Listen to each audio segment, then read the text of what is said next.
수업 시작하겠습니다. 자, 다들 교과서와 학습지 다 들고 왔나요? 좋습니다. 그럼 오늘도 즐겁게 배우는 과학 시간 시작해 보도록 하겠습니다. 자, 우리가 부품 단원에 대해서 배우고 있었나요? 네, 그렇죠. 우리는 반응 엔탈피와 화학 평형 단원에 대해서 배우고 있었습니다. 자, 우리가 지난 시간에 대해서는 무엇을 배웠었는지 기억나나요? 좋습니다. 상민이. 그렇죠. 우리가 지난 시간에 화학 평형이 어떻게 일어나는지에 대해서 배워보았습니다. 자, 그러면 이번 생각 열기 시간을 통해서 우리가 이번 시간에는 무엇에 대해서 배울지 한번 이야기를 나눠 보도록 합시다. 자, 우리가 화학 평형에 대해서 배웠을 때 금붕어 비율을 이용했었던 것이 기억나나요? 좋습니다. 우리가 이렇게 금붕어를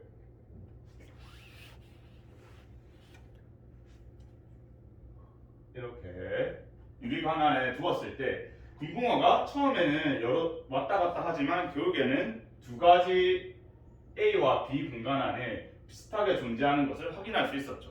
우리가 이것을 통해서 화학 평형에 대해서 이야기를 해볼 수 있었습니다. 자, 그럼 만약에 선생님이 금붕어를 더 많이 사와가지고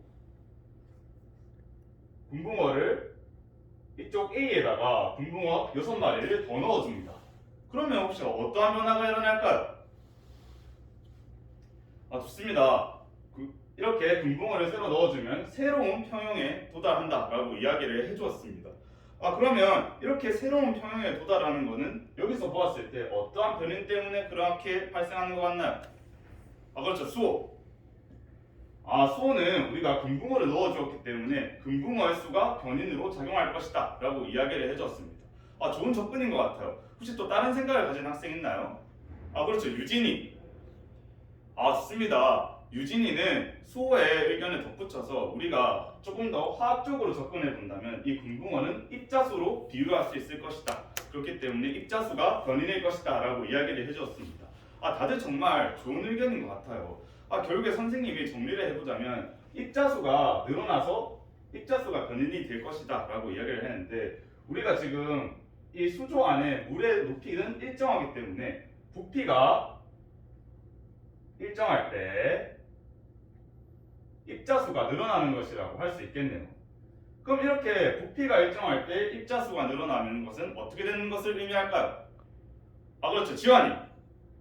좋습니다. 이렇게 지환이가 이야기한 것처럼 부피가 일정할 때 입자수가 늘어나는 것은 결국 농도가 커졌다고 할 수 있겠네요.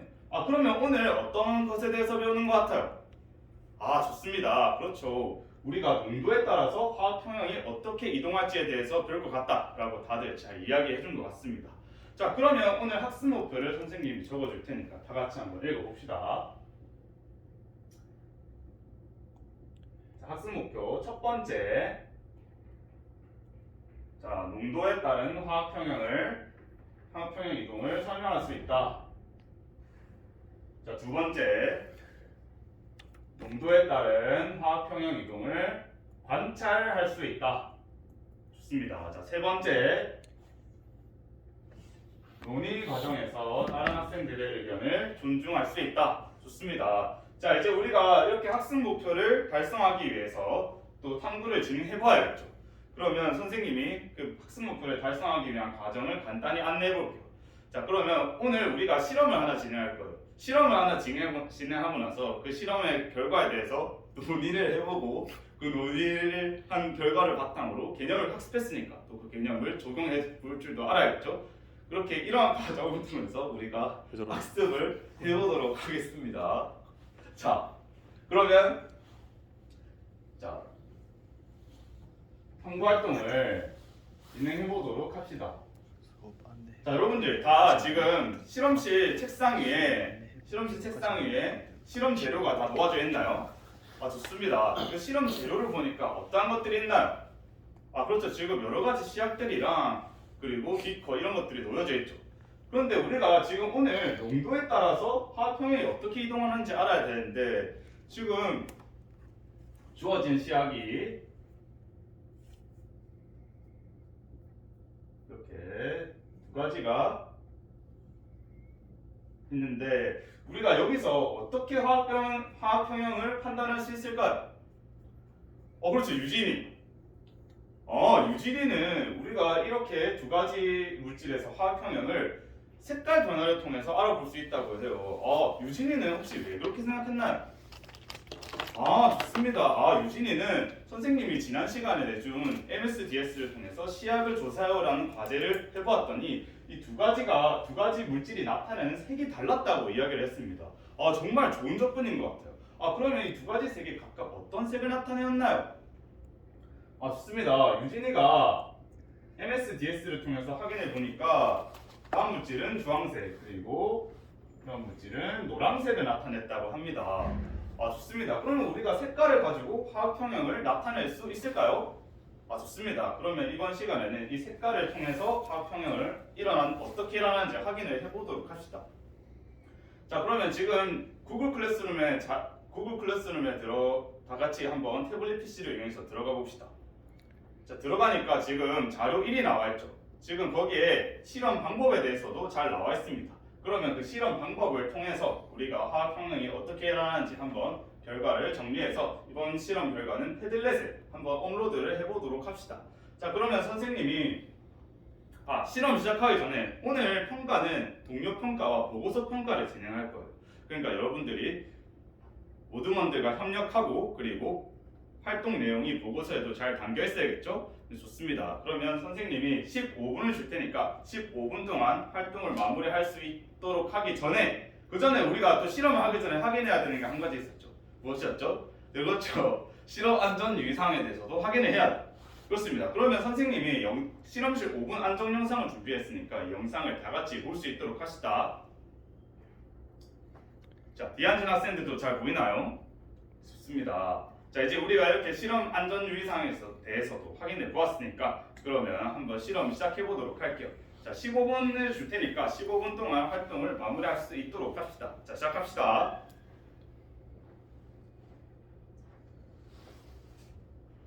지금 1조는 스포이트를 아주 잘 사용하고 있는 것 같아요. 시약들이 서로 묻지 않게 스포이트를 사용하는 모습이 정말 좋습니다. 이렇게 되면 실험 결과가 잘 나오겠죠. 그러면 그 결과를 패들렛에 업로드하고 발표도 어떻게 할지 한번 생각을 해보도록 합시다. 3조는 지금 손을 들어주었는데 어떠한 문제점이 있나요? 지금 실험 방법대로 실험을 잘 진행한 것 같은데 수산화 나트륨을 넣었을 때 아무런 변화가 없었다는 게 문제점이라고 이야기를 해주었네요. 그러면 우리가 어떠한 변화를 가했는데도 어떠한 조작을 가했는데도 변화가 없다는 것은 무엇을 의미하나요? 그렇죠. 변화가 없다는 것은 평형이 이동하지 않았다는 것을 이야기했었죠. 그러면 그러한 생각으로 접근해서 아무런 색깔 변화가 없었다는 것은 또 어떤 것을 의미할지도 한번 생각을 해봅시다. 좋습니다. 자, 시간이 더 필요한 조가 있나요? 좋습니다. 그러면 우리가 지금 실험 결과를 패들렛에 업로드를 했으니까 다 같이 패들렛 화면을 봅시다. 자, 지금 패들렛 화면을 보니까 어떤 것 같아요? 그렇죠. 지금 그림 그리고 사진을 이용해서 여러분들이 아주 다양하게 표현을 해준 것 같아요. 그런데 이 내용을 보니까 이 내용만 자세히 보면 어떤 것 같아요? 그렇죠. 다들 비슷한 실험 결과를 얻어준 것 같아요. 그러면 실험 결과를 선생님이 한번 정리해 보겠습니다. 여러분들이 첫 번째 실험에서 주황색이었던 물질에다가 수산화 나트륨을 넣으니까 다음과 같이 노란색이 되었고, 노란색이었던 물질에다가 수산화 나트륨을 넣었을 때는 더 진한 노란색이 되었다라고 이야기를 해줬고, 우리가 두 번째 실험에서는 수산화 나트륨이 아니라 염산을 사용했었죠. 그래서 염산을 사용했더니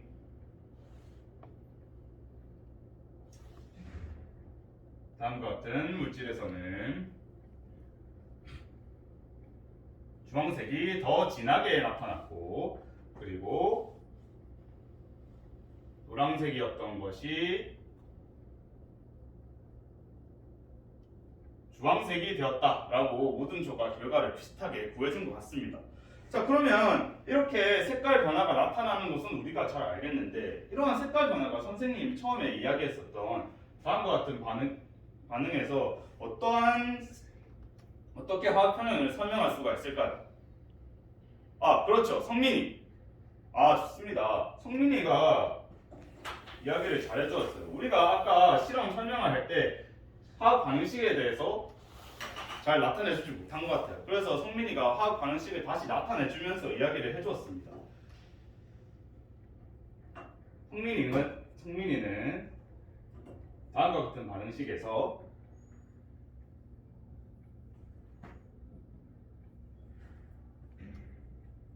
이렇게 반응할 때 우리가 주황색에서 노란색으로 변하는 것은 평형이 반응물에서 생성물 쪽으로 이동하였다. 그렇고 처음에 이 물질이 있을 때 노란색이 더 진해진 이유는 마찬가지로 정반응 쪽으로 반응이 더 이동한 것일 것이다. 그래서 첫 번째 반응에서는 정반응이 촉진될 것이다 라고 이야기를 해주었습니다. 아, 그러면 두 번째 반응에 대해서는 혹시 이야기해볼 학생 있나요? 아, 좋습니다. 수호. 아, 좋습니다. 수호가 잘 이야기해준 것 같아요. 아, 수호는 주황색이었던 게 더 진해지고, 그리고 노란색이었던 게 주황색으로 바뀌는 것을 보았을 때 역반응이 촉진되는 것 같다라고 이야기를 해주었습니다. 아, 좋습니다. 다른 학생들도 이렇게 성민이와 수호의 학생과 비슷하게 생각을 하고 있나요? 아, 좋습니다. 자, 그러면 우리가 이번 실험을 통해서 수산화 나트륨을 넣었을 때는 정반응이 촉진되고, 그리고 염산을 넣었을 때는 역반응이 촉진된다 라는 것은 알았는데, 그럼 그 이유가 무엇인지에 대해서도 알고 있어야겠죠. 아, 좋습니다. 그러면 이번에 도입하기 시간에는 여러분들이 실험을 한 결과에 대해서 한번 그 원인을 조별로 논의를 해서 결과를 찾아보는 활동을 진행해 보도록 하겠습니다. 자, 그러면 선생님이 마찬가지로 논의할 시간을 10분 줄 테니까 10분 동안 논의해서 결과에 대한 원인을 한번 도출해내 보도록 합시다. 자, 시작합시다. 지금 2조가 손을 들어주었는데 2조는 어떤 문제점이 있나요? 아, 지금 조원들끼리 서로 의견이 엇갈려서 지금 문제이군요. 그러면 2조에는 선생님이 토킹 스틱을 줄 테니까 토킹 스틱을 활용해서 논의를 좀 더 활발히 일어나게 할 수 있도록 합시다. 좋습니다.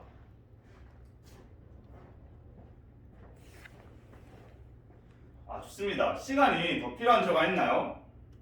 아, 좋습니다. 그러면 실험 우리가 논의 결과에 대해서 한번 발표를 해보도록 할게요. 아, 먼저 발표를 하고 싶은 조가 있나요? 아, 좋습니다. 6조의 번쩍이가 발표를 해본다고 하니까 6조의 발표를 다 같이 한번 들어봅시다. 아, 좋습니다. 6조의 발표 다들 잘 들었나요?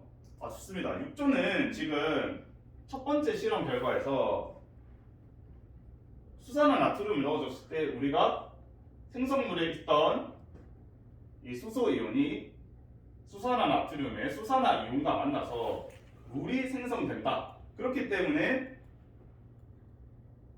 반응물인 물의 양이 많아져서 물의 양이 많아졌기 때문에 정반응이 촉진될 것이다 라고 이야기를 해주었습니다. 아, 좋습니다. 좋습니다. 혹시 또 다른 생각을 가진 조가 있나요? 아, 좋습니다. 1조의 발표를 다 같이 한번 들어봅시다. 아, 좋습니다. 1조도 6조와 비슷한 생각을 하였다고 합니다. 아, 근데 1조는 지금 우리가 지난 시간에 배웠던 평형상수를 이용해서 조금 더 덧붙여서 설명을 해주었어요. 우리가 이렇게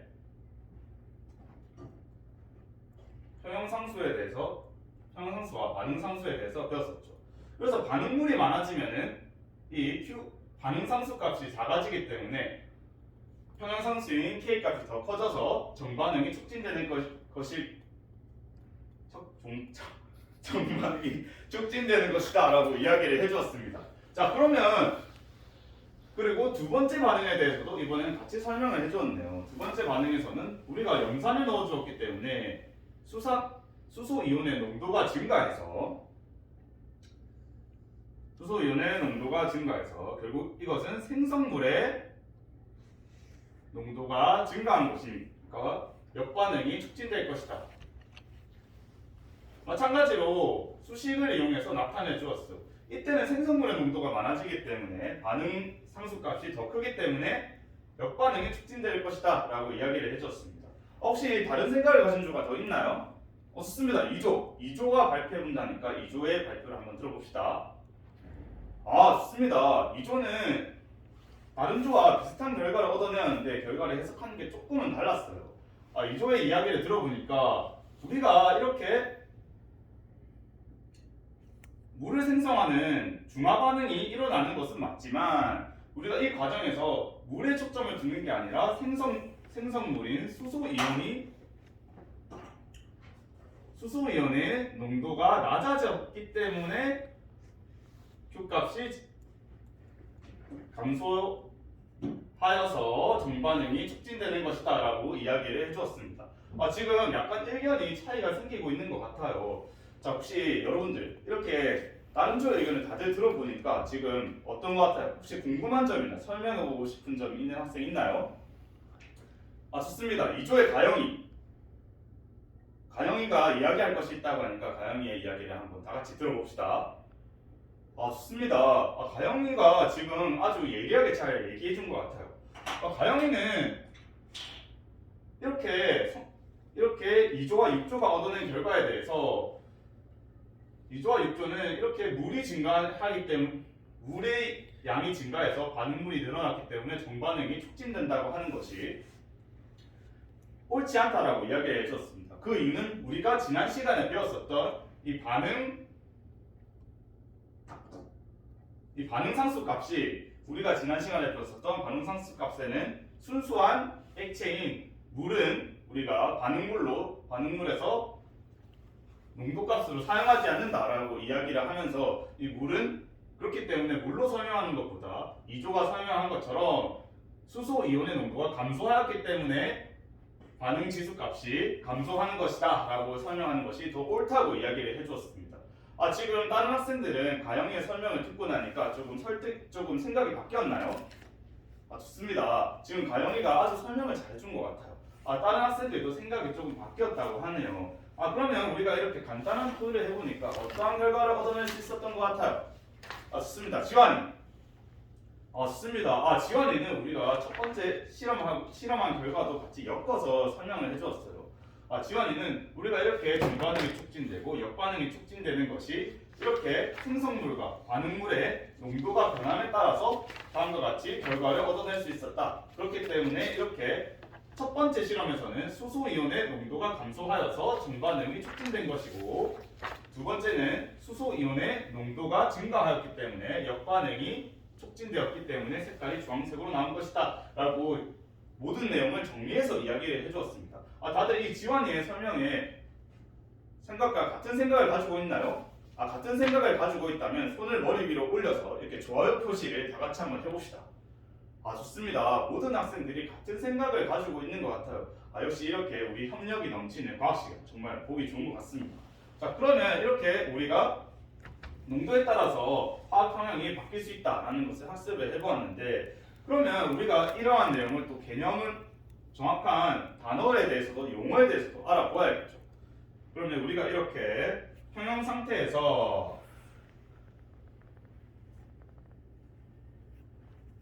농도 변화 시에 그 변화를 줄이는 방향으로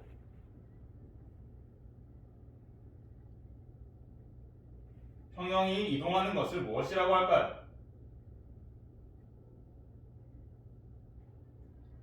혹시 이 부분에 대해서 잘 모르겠으면 교과서를 뒤져서 한번 찾아봅시다. 좋습니다. 수호. 좋습니다. 수호가 잘 이야기해 주었어요. 수호는 이러한 것이 르샤틀리의 원리다 라고 교과서에서 잘 찾아준 것 같아요. 좋습니다. 그럼 우리가 이렇게 르샤틀리의 원리를 이용해서 농도 변화 시 그 평형이 이동하는 것에 대해서도 학습을 해봤는데, 혹시 궁금한 점이나 이야기할 점이